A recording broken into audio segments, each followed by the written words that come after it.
So we're just going to wait for people to get in a little bit. I see we have some people from India, Iran, UK, Philippines, Chicago, Oman, Nepal. Wow, we have a great representation here today. Kenya.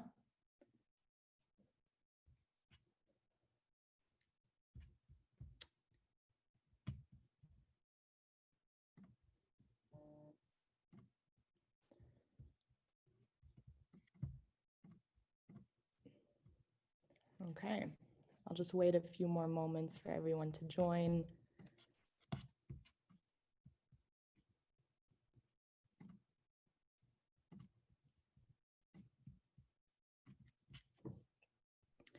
We have people from Atlanta, Germany, Singapore, Namaste from India.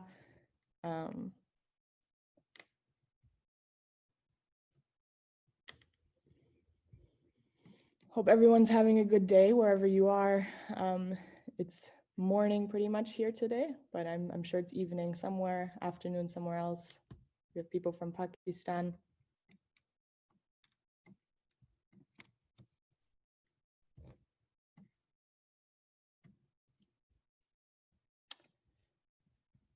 All right. I think we can go ahead and get started with our session today. So welcome everyone to Amdina's first writers workshop. I'm really excited about the session today. It's going to be a little bit different to the sessions that we typically host here at Amdina, as we are launching our Writers Academy internally within Amdina to promote some of the great writers that we have from within and some of the articles that the people from Amdina write. So we're very happy to have Jon Younger here today, who will be our chief writing coach to launch our Writers Academy. He's going to be leading this first writers workshop, and in his own way and in his own form, describing to us and educating to us about what it means to him to write great articles and how he writes great articles in order to inspire others to do the same. Jon is a multiple-time best-selling author. He's written multiple articles published through various publications, such as Harvard Business Review and Forbes. His area of focus and expertise is the future of work, the freelance revolution, and Agile Talent. And he's actually written an article about Amdina, so he knows us quite well. We're really happy to have him here. And hopefully you'll walk away from this session with a little bit, some actionable insights to implement in order to start thinking about the articles you want to write and get your point across effectively, as well as things to avoid. So welcome, Jon. Oops. Okay, so I'm going to go over today's agenda. I'm just going to give a brief intro into Amdina, who we are, and then I'm going to hand over the screen to Jon, who's going to be having a discussion with our founder, Rudradeb Mitra, and they're going to do some storytelling. So through their conversation, they're going to educate us on how to approach some great writing. So feel free to interact within the chat. We'll see if we can get back to those after the session. So that being said, a little bit about Amdina. So we are a collaborative AI development platform. What we do is we partner with organizations, large, small, public, private, who are solving some meaningful problems around the world. And we pair them with with people from around the world, global people, our collaborators who are connected to those problems or really want to solve those problems in a collaborative way, working with others. So in combination with our processes, our technologies, and our knowledge base, we provide an environment that nurtures, fosters, and facilitates that collaboration in order to tackle some of these pressing problems that some of our partner organizations are facing. So we really value collaboration over competition. We believe that's pretty much the only way to build ethical, efficient, and also scalable AI solutions, or any type of solution to that matter. Oops.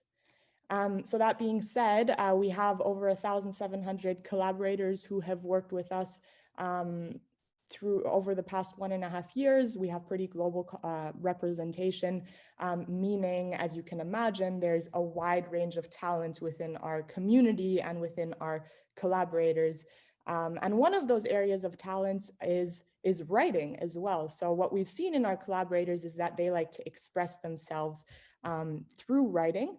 And we've actually published a lot of articles that our collaborators have written, mainly about our challenges or the projects that they've worked on with us, or more personal development ones. So we decided it's time right now to open it to a wider audience, and launch a Writers Academy through which we can nurture the great writers that we have within our community, as well as develop some of those skills by publishing some of their articles unrelated to our organization, more for a wider audience, depending on topic of choice, and publish them on a recurring basis. So that's why we're here today and opening up this workshop session to the public. So that being said, I just wanted to give a quick shout out to Amdina's first writers in residence. You'll see on the slide here, they'll be publishing within the next 2 months through the Academy. However, as this is a workshop for everyone, I'm also looking forward to reading all of the other wonderful articles that are going to be coming through this session and inspired by the session. So that being said, I'm going to hand it over to Jon, who's going to be leading this discussion with Rudradev. Over to you, Jon. Actually, I'm going to turn it over to Rudradev, who's going to be the interviewer as we talk about stuff. Yeah. So let me turn it over to him, and once he gets started, Lucy, I hope you don't mind, and the 100 or so people that are on here, I'm going to do a commercial for Amdina, because I think it's really important that people understand how incredibly valuable this platform is. But I'll wait until we've started to do that. Thanks, Jon. Thanks, Lucy. Just to tell you, 100 odd people here and another couple of hundred in the LinkedIn. So there are around 200 people who are watching this at this point. So let's start. So Jon, I mean, I learned about you a couple of months ago. I've been fascinated by what you write, and it's an honor to have you here. Thanks. So yeah, first of all, my first question is, let's start with your story. Sure. So what led you to start writing about the freelance? And you particularly write about freelance revolution. Most of your articles in Forbes are around that. So what are your goals, and why do you write about this? You know, I'll tell you a story that I hope some people will find interesting. I don't know. People always think that their stories are more interesting, but I don't know if that's necessarily true. I had good luck in my career, and had helped to take 2 companies to the public markets. And the last of those was done 2011, 2012. And we had decided that the 3rd company that we had started would not go to the public markets, but would remain private. And Rudradev, I was tired. To give you a sense for freelancers like me, in the area of independent management consulting, and this was sort of back when the market was pretty great. I was traveling more than there were weekdays in the year, and that's not a good thing. So it was time for me to stop. It was time for me to sell my shares and retire from the firm that I had helped to build. And as I went independent, it was fascinating to work on a project for McKesson, the large pharmaceutical distributor. And McKesson was trying to do a very good job of transforming its HR population. It wanted much more strategic HR than it had. And the head of HR had asked me to bring back to him some perspectives on the strategy for HR going forward, and what specifically they were missing. The guy's name was George Figueredo. And I came back and said, George, what's interesting to me is that 30% of your people in your organization are not employees, and you don't, as an HR organization, care about them. And you don't care about them because HR is in the business of loving full-time employees, not loving the full workforce. And as a consequence of that, it just became very clear that there was a story to be told about this, that it was a story that I was part of now as an independent management consultant. And so I just started digging into it, if I may say that. I found it very interesting. And then I started to find people writing about the freelance world, but they didn't seem to be the most interesting stories that you could tell. There were lots of stories about how person A was able to make $1 million a year, and that's wonderful. But the reality is there aren't very many people that make $1 million a year in general, and certainly not in freelancing. And then there were other stories about how freelancing was growing, but it didn't tell the stories of freelancing. It told the overall trends in freelancing. I thought there was a very important opportunity to make the stories about freelancing real, to focus on the startups, to help everybody understand what it took to build a new organization. If I may stop for 1 second, it's extraordinary the magic that's gone on. There are 800 or 900 of these platforms now. There were maybe 50 when I started. And these people are creating something out of nothing, which is magic. And I wanted to tell those stories, tell the stories about the founders and the teams that were building the future of work. And by the way, Amdina is one of them. And let me just stop now and do a commercial. I hope you don't mind. And that is what I loved about learning about Amdina, is that you were an educational organization as much as you were an interventionist organization. You wanted to address the tough social issues that we faced as a global community. I remember one of the things that you talked about very importantly was the idea of understanding what we can do to reduce family violence during periods of pandemic in India. Well, it's not just pandemic or famine. It's the entire world is struggling with those issues. And so the work that you're doing has resonance not only for an India or another country that you're doing specifically, but rather on a global basis. And it has resonance for two reasons. One, because it solves a problem. But the second is because it educates people to solve the next cohort of problems. And that is powerful. You have 1,700 change agents working with great enthusiasm to change the world. How can you not love that? How was that for a commercial? Thanks a lot, John, for that. Yeah, absolutely. And I think that the Education and Writers Academy was set up with the same idea that we have to educate, and writing is a key aspect of education. Exactly. And coming back to one of the points that you said, I quite like it about the storytelling. I think you mentioned that writing is about storytelling and telling the stories. And stories is not just about the success, that how much money I earned, but stories include the struggle. The story includes all the other aspects that creates a great story. So that brings my next question to you, is that when you write the story and when you started writing, did you have a specific training, or you just were a natural good writer? How did that happen? Thank you for thinking I'm a good writer at all, whether natural or not. But thank you very much. I did have some training. I was the worst high school student in my community, and I wanted to write. I didn't want to study. You know, that wonderful, what's the Paul Simon line in Kodachrome?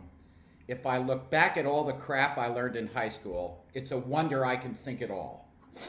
And that was true for me. I was not a very good high school student, except in one area, and I loved English. I loved writing. And so it was a small school, a public school, but a small school, and the principal thought that I was a reasonably intelligent fellow, and so he gave me access during free periods to write. He gave me a typewriter to write with. You know, it's an early Selectric, and that was fantastic. And have I lost you? No. Oh, there you go. Very good. Very good. So I had the privilege of going to a place called the University of Iowa, which ran an organization or a department called the Writers' Workshop. The Writers' Workshop had been around about 100 years when I got started with them. They had had fabulous writers. Kurt Vonnegut was a professor there. Nabokov was a professor there. And I was helped by those two guys and many others to learn how to write. And let me tell you, I only spent a year at the Writers' Workshop before I transferred to another school and got interested in psychology. but I must tell you, it was a very powerful experience and a very difficult experience because they were very good at telling me that I had a couple of hints of brilliance, but mostly I was writing crap. And I really needed to fix that. So that was fantastic. And what it led me to do more than anything else, Jareb, is to understand the first principle of writing, which is just write. At the end of the day, writing is a muscle, like any other muscle, and it's improved through exercise and rigorous exercise. And so your point about 3 weeks somewhere in the country to get something done is a wonderful example of an extreme exercise regimen. But there are lots of others. And you can imagine just the idea of John Irving as an example is a wonderful writer who's no longer with us. And his advice was, you have to write consistently. You have to be disciplined. And so his recommendation was start at 7 o'clock in the morning, write till 12 noon, and then stop. That's actually worked for me quite well. I write in the afternoon, not the morning. But the idea of sitting in the same place on a regular basis and forcing yourself to write even when you have nothing to say, but remembering the importance of feeling comfortable with your words becomes absolutely crucial. You know, the expression goes, the water does not flow until the faucet is turned on. And I always like that as a way to think about writing. Let me just stop for a second. Next question. I'm probably talking too much. So, thanks, John. And in fact, I remember Seth Godin said that don't come and say you are a bad writer until you have written 50,000 words. Yes, absolutely. Absolutely. 50,000 words, by the way, is the length of an average book. Most of us who have written books, you and others, have remembered that we don't just write the first draft.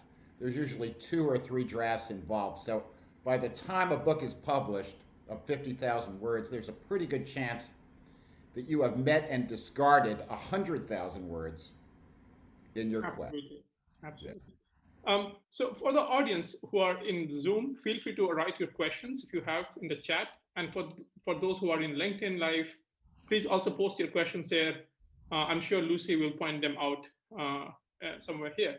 So coming to the next question, right? You know, for our audience who are perhaps trying to write an article or a book, how do you, what should they think about writing? Like, what should be their philosophy of writing, and how do you go about your philosophy of writing? Okay, it's a great question. So let's start by reminding people, just write. You're not going to get it well done. You're not going to do a perfect job the first time. Just get your ideas down. That's the first thing around a philosophy of writing, which is make sure you're consistently working on it and make sure you are writing regularly, whether or not you feel as though it's perfect stuff, because you'll find great moments of excellence within what you're writing if you just keep doing it. That's the first. Second, my challenge, and this is just me personally, I don't know how others feel about it, and I'd be interested in your view. My challenge first is to think about the audience that I'm actually writing for. It turns out that an awful lot of writers aren't clear about the audience they're writing for. They're writing for themselves. And that's terrific if the folks that you want to read your stuff share your point of view, share your way of thinking, share your interests, but they may not.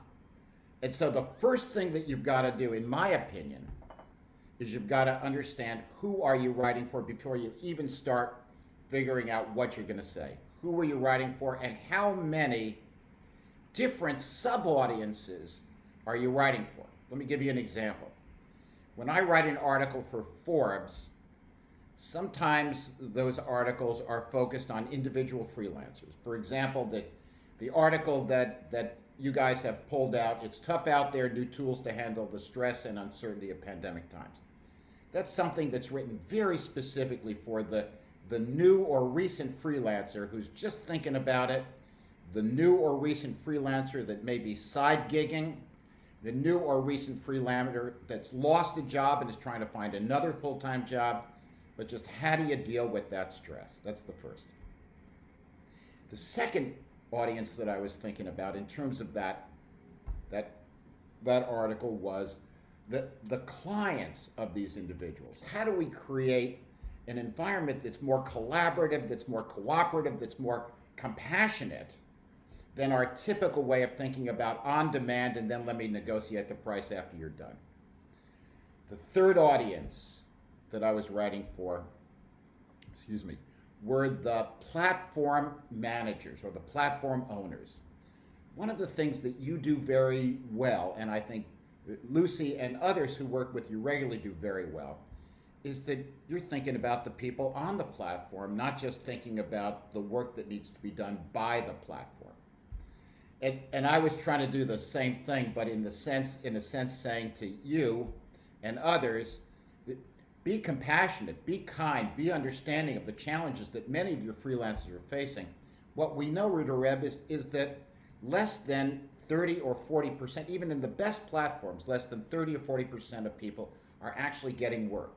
It's tough out there, and for some areas like events or hospitality, it's almost moribund. So we have got to be aware of what they're dealing with and be compassionate and sympathetic towards them. That's very important. So that's the first. The second is I need to figure out the title before I can really get started. So one is dealing with the audience, but the second is what's the essence of what I'm trying to say to folks in the article? What's the message? How does it fit, etc.? Once I've got a sense for the title, and by the way, the title always changes, but once I've got a first draft, it means that I'm in a good position to start writing. What I tend to do is to write the middle of the article first, and then look at the introduction and the conclusion. I want different things from those pieces. What I want from the introduction is to compel people to read it. So part of it is I want to tell you what I'm going to talk about, but more important, or as importantly, I want you to be interested in what I've got to say. Let me stop for a second, because this is an important point. My son Josh also writes. He writes as a managing director of a large bank, but banking analyst, but he writes. Josh said something wonderful a long time ago to one of his folks who was very proud of what he had written. And Josh said, I like the article that I like the weekly report section that you've written, but you've missed an important point. And the guy said, what? And he said, you're not writing it for me, your boss. You're writing it to be read by our audience. So have you really thought through not only who the audience is, but that you're writing for them?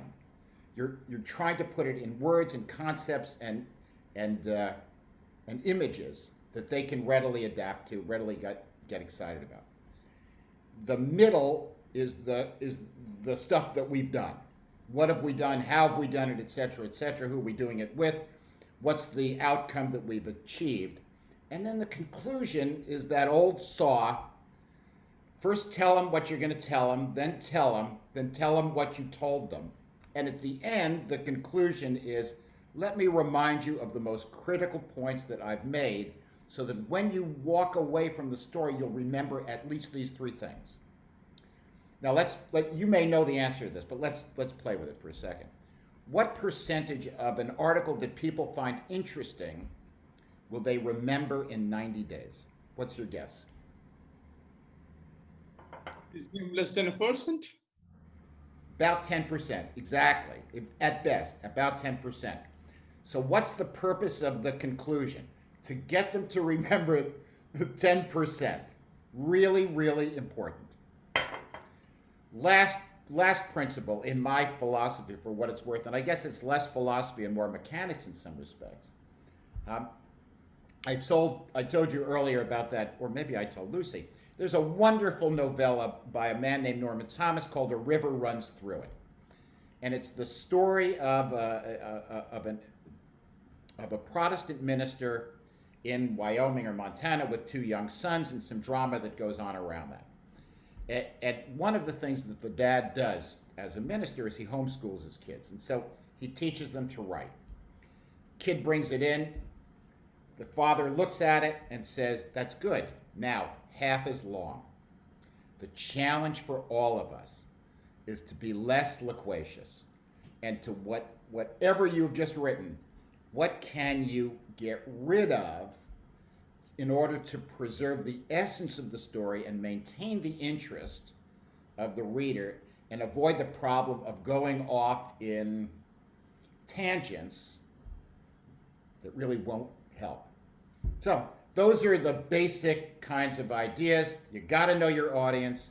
You have to start with a sense of your title. There are 3 parts: intro, middle, and end.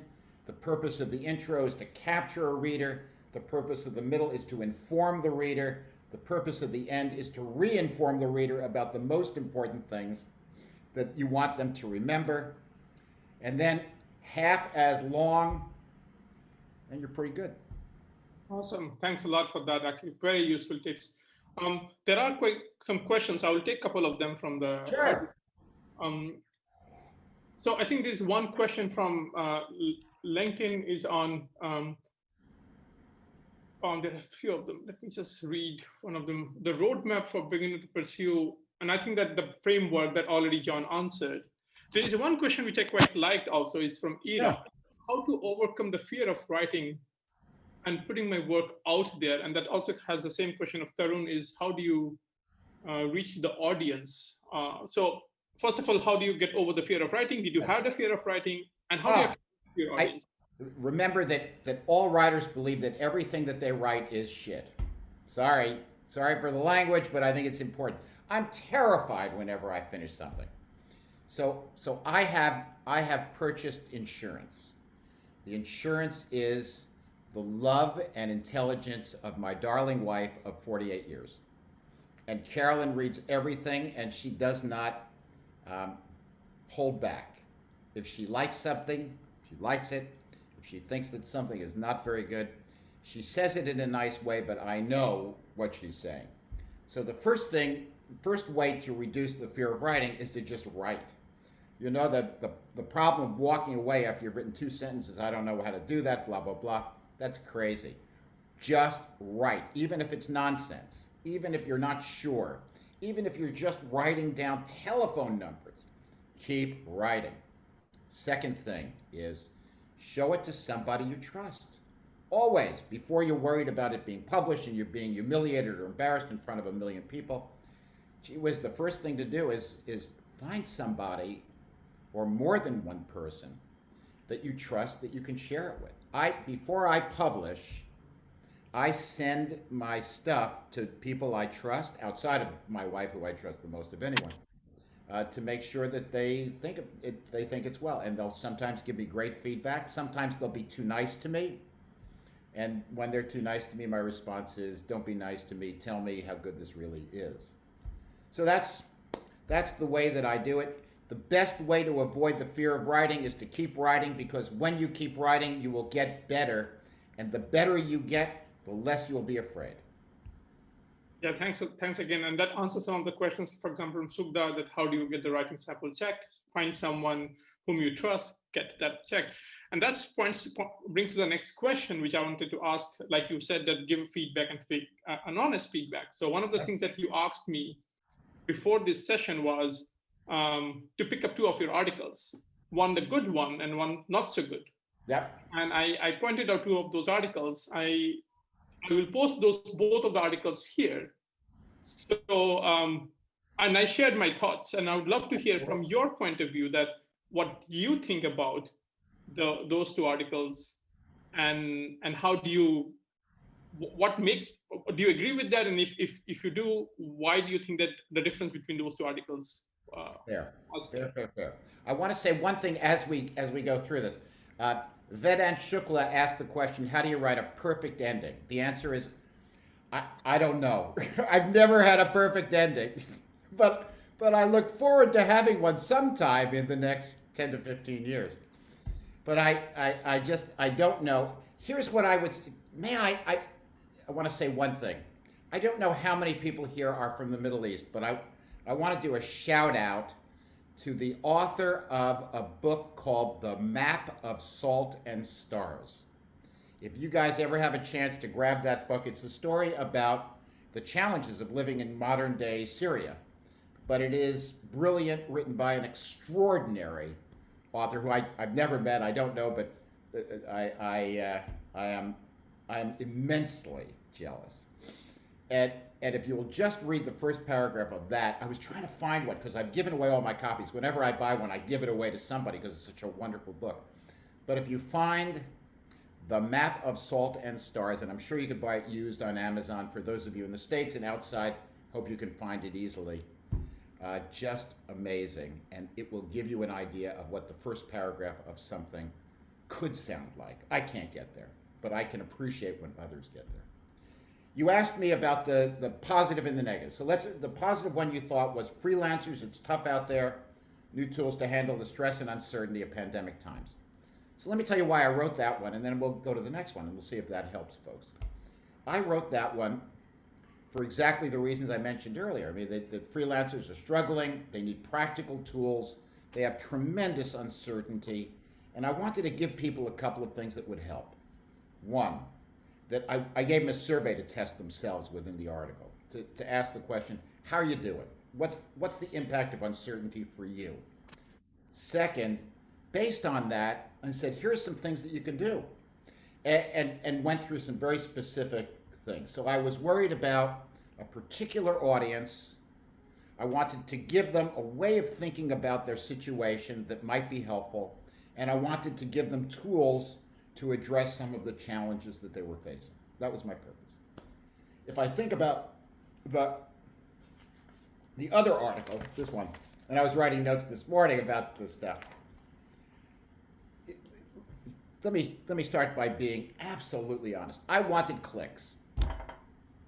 So the first thing I wanted was to write something that I knew a lot of people would want to see because it was current.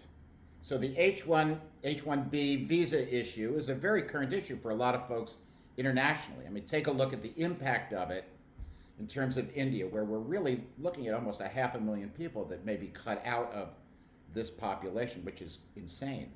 The idea that we wouldn't want the best of people from around the world to be in the United States because we're afraid of what's made us great as a country is just nuts. As Lin-Manuel Miranda said, immigrants, we get the job done. So I wanted to write about it, but I was raising the issue, not actually providing useful commentary on how to resolve the issue. So my purpose of it was much more narrow. My goal was much less to be of aid to people than to raise an issue. And as you and as Lucy said, I didn't actually follow up with what is it that folks could do. Now, there were two reasons why I didn't follow up with that. One is I just didn't have the detailed knowledge about immigration law, et cetera, et cetera. And the second is that wasn't really my purpose to solve the issue. It was rather to say this is an issue. But again, what I think you guys were saying about this one and not this one is that this was complete. And this was tickling you, but it wasn't actually delivering a conclusion of value. And I think that's fair. I think that's fair. So as you start to think about your stuff, just keep one thing in mind, and that is sometimes what's really useful, even though the article may not be great, is to keep your name or keep the name of the organization out there.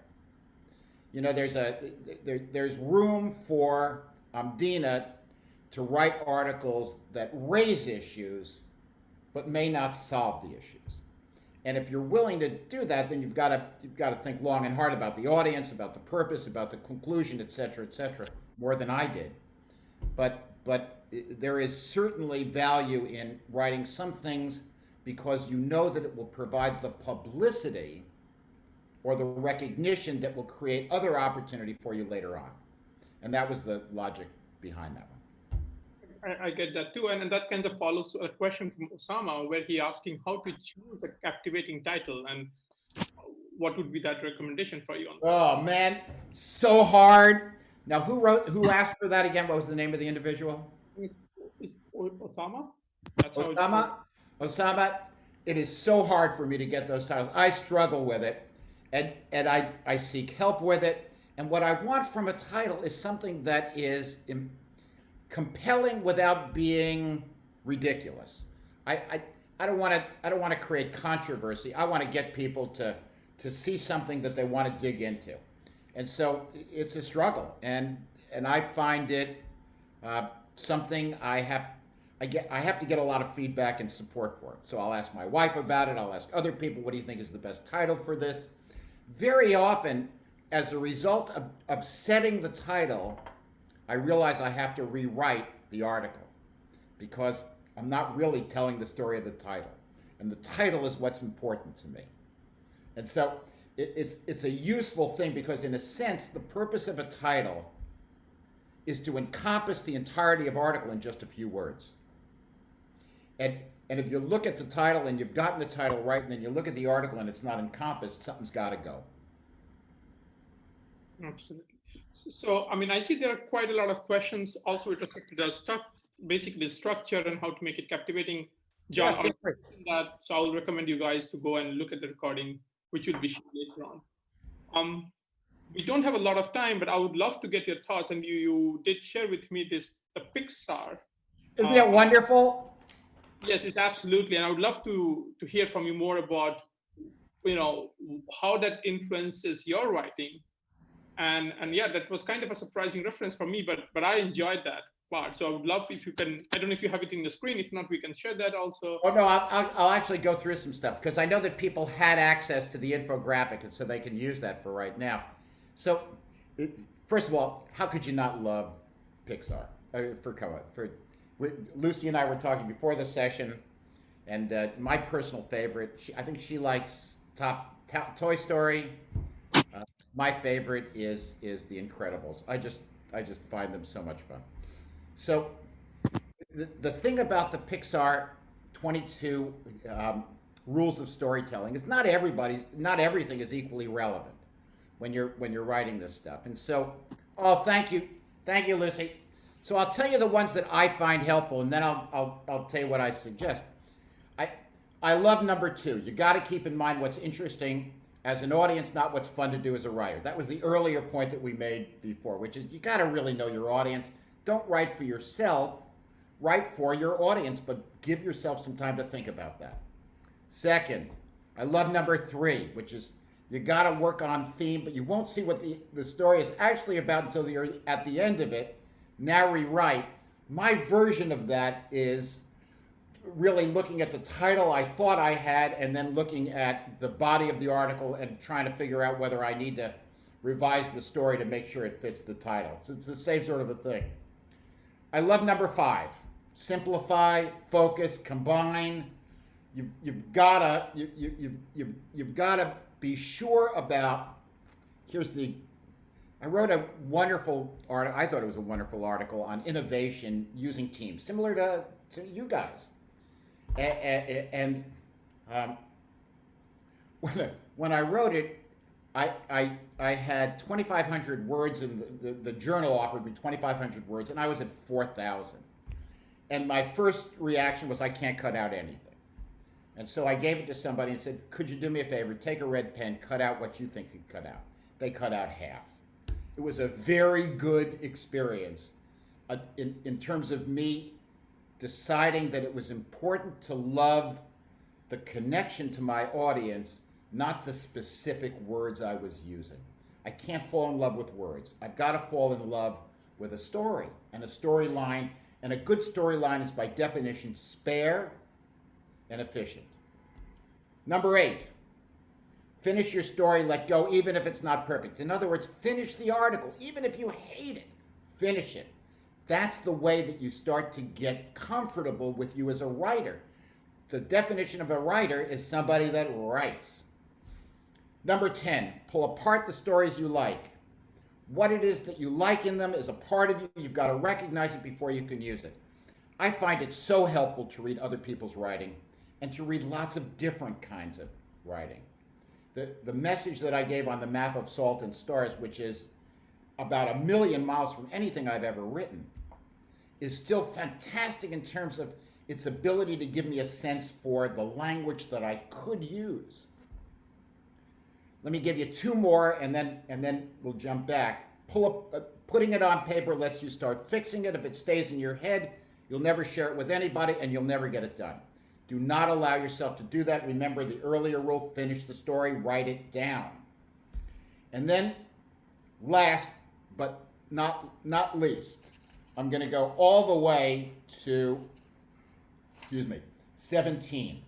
No work is ever wasted. If it's not working, let go and move on. It'll come back to be useful later.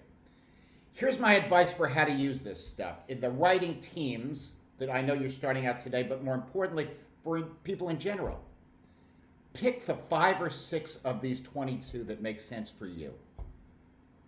You can't use all of them. But as you're writing, what are the 5 or 6 that you want to keep in your head that keeps you focused, that keeps you working between the verges? And if you do that, you won't go too far wrong. Awesome. Absolutely. I will take one question from the audience from Julie, and she's asking that my biggest challenge while writing a book is describing settings and finding the right words. For example, the interior of house, graveyard, jungle. How do I become stronger in the area of writing? You know, write more, but something more. Yeah, no, it's write more. But the other thing is, when you write an academic book, the difference between an academic book or an article, stuff that I write, and more fictional types of things, is that you don't have to develop characters in the stuff that I write. You've got to develop a storyline. You've got to be clear about the message, etc. But when I read a book, again, I'll take the Map of Salt and Stars. I had to learn about this 12-year-old girl. I had to learn about the mom. I had to learn about the dad. I had to learn about the sisters. I had to learn about the people that they met as they were on their voyage from Syria to Spain. In other words, there were lots and lots and lots of character development aspects in the kind of book that she just described. We don't have that in the more academic writing. And so it's just a lot easier for me. I don't think I have the chops to write a fiction book because it requires an expansion of the characters and the settings that I just don't think in terms of. So I wish I could be more helpful, but I don't know how to do some of that stuff. The advice that I would have for her and for anybody else would be, take it in chunks. You know, if you're writing a book about this young lady in the Map of Salt and Stars, the first thing that you've got to know is, who is this person? What's she like? You've got to create a world for her. That takes an awful lot of effort. And so before you ever start writing, good fiction writers don't just start with page 1 and go to page 300. They start with a very deep outline that really develops the characters themselves. Because if you haven't developed the characters themselves, it's not a very good book. So very important to do that. It's a very different gig than writing academic or business-like stuff. But I hope that helps a little bit. One more thing, and that is, if you are interested in writing, read 2 books. First is The Elements of Style. Elements of Style. It's an old one, but a golden. And the second one is, it's on, I have to remember it. I'll remember it and I'll send it to you. You can send it to other people. But Elements of Style, absolutely. Absolutely, absolutely. We have time for a couple more. Yes, we do have. I mean, I'll ask one question, which is again asked by many of them, is around promotion and how do you choose the right platform and the right audience, and how do you go to this audience? So I would love to get your thoughts on that. Oh boy, you know, I'm the worst person in the world on that, but let me try to be helpful. The way that I started writing for Forbes was I sent them a manuscript, and they said, we don't actually take stuff that's submitted, but we like the way you write, so why don't you start writing for us as a contributor? My deal, just so everybody knows, I'm a contributor to Forbes. That means that if I write 5 articles a month, I make $250. It's not a lot per word, but it's fabulous for me. So I love the discipline of having to produce essentially an article a week. I think that's fantastic. And the joy that I get from that is really very significant. And I guess that, you know, I'm in the middle of this and I absolutely forgot the real question. Sorry, what was the question again? But how can a new writer choose the right platform and Thank you. the audience? Thank you. Thank you. The right platform is where your audience lives. So the first thing you got to figure out was your audience. So for example, you might want to, if your audience is sort of techies in general, well, you're going to go to a different place than Forbes because Forbes is a more general audience. But you might want to be at Medium or one of the other platforms like that. I think the first thing to do for the gentleman or the lady that asked that question, the first thing you want to do is to figure out who your audience is and where they live. Go there to write. Absolutely. That's an interesting one, actually. So maybe I don't think we have enough time. And Lucy, I presume we have to end it. But I would love to get any last thoughts, Jon, that you would like to. Last thought. Why don't we do this? Lucy, will you come on? Thanks very much. So I saw a lot of people saying that they'd like to do this again. Can we do this again? And if you guys want to do this again, I'll do it again. After all, I'm the chief mentor. You are, whatever you say goes. Oh, So. please, please. It is true in Miami and it's not true in New York. Well, thank you. We're so happy that everybody enjoyed this session. We really got some wonderful insights from you, Jon, and Rudradeb. Your discussions together were great. So if you're happy and open to give another session like this, Sure. we would be glad to organize one and move forward with that. But that being said, you can always reach out to us with any future questions that you have. We'll work with Jon to get those answered. Right now, unfortunately, we have to close off the public event as we're going to be going into our breakout rooms with writers from Amdina who will be publishing the first few articles to kind of apply what this great discussion has brought us. With regards to the Pixar, the Pixar that we just showed, I just shared the link with you guys in LinkedIn, so you should all receive that. It's there on the page, and the 2 articles that Jon was talking about as well are there for your further study. Cool. Thank you, Jon. My pleasure. Jon and Rue, would there be any last words you guys want to throw in there before we close? I will let Jon. I don't have any last words, but Jon, you are welcome to me. I was just going to say, I can't think of anybody that's doing more good for the world right now than this guy. So thank you. It is an honor to contribute to the important purpose that Amdina serves. It's a very important thing. This is a time in the world when Carolyn and I say it this way, when everybody's going to be all hands on deck. I mean, there's too much difficulty for us to be anything less. So absolutely a pleasure. Delighted to do this again. And thank you for the honor of inviting me. Thanks a lot, Jon, for having you. And it was really a pleasure, as always, talking with you. So thanks a lot. So Lucy, I'll let you take it over from here. Sounds Thanks good. everyone for joining me.